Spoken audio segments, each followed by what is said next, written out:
Legal Practitioner Habeeb Ibidapo Whyte, in his interview with Platform Times TV, describes child labor as a form of human degradation. Whyte harps on the causes and implications of child labor to the society, stating that a child should not be subjected to labor beyond his capacity. It describes it as a crime in which children are forced into labor to make ends meet for their family and for themselves, therefore robbing them from the childhood at an early age. Child labor is one of the ills that are against the development of children.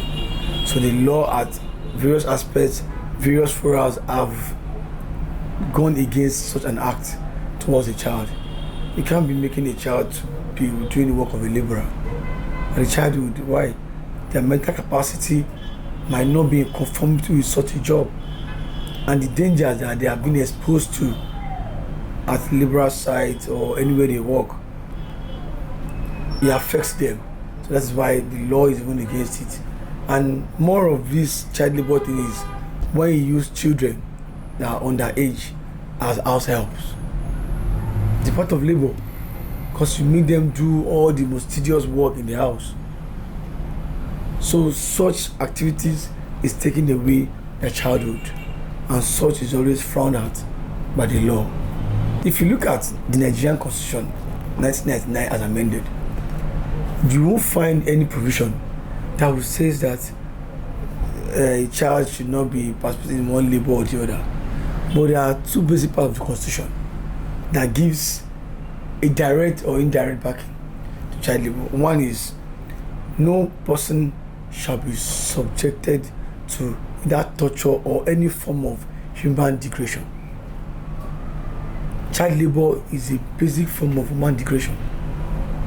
So it's a child. And if you look at the law states that in chapter 4 of the Constitution is where we have the fundamental human rights.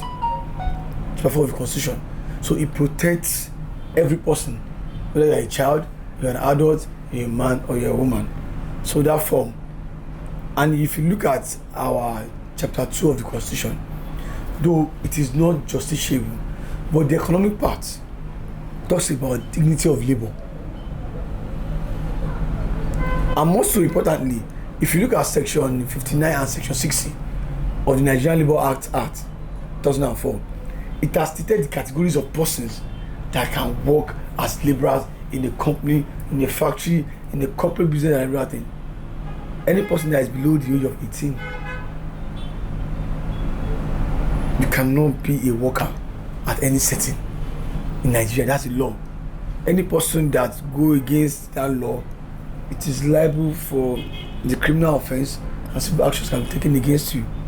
Whyte added that most people committed this criminal offence directly or indirectly when they subject their words to acquiring a skills without paying attention to the learning process. He stated that both the boss and the parents are perpetrators of this crime against child labor, which should be frowned at in the society. I want to say importantly, most of us will commit this child labor offence directly or indirectly, and I want to say why. If you look at our environment, there are some children that they are learning one or two skills or trade, or they call them artisans. They go and learn some skills so that they can develop their own time too. Why doing that? We have this cultural belief or this cultural convention that has taken over time that those children want to serve their bosses. During weekend, you ask some of them to go and wash your clothes, go and do something at the market for you, go and sweep to the place. It is very, very wrong at all levels. I frown against it. That's no part of learning.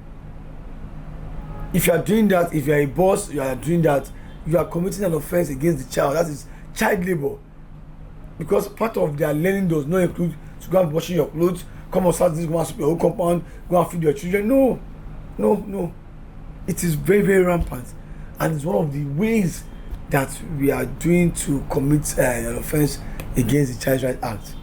That part, please, it should be spread to everybody. Wherever you actually are learning, do not force them into labor or to menial jobs.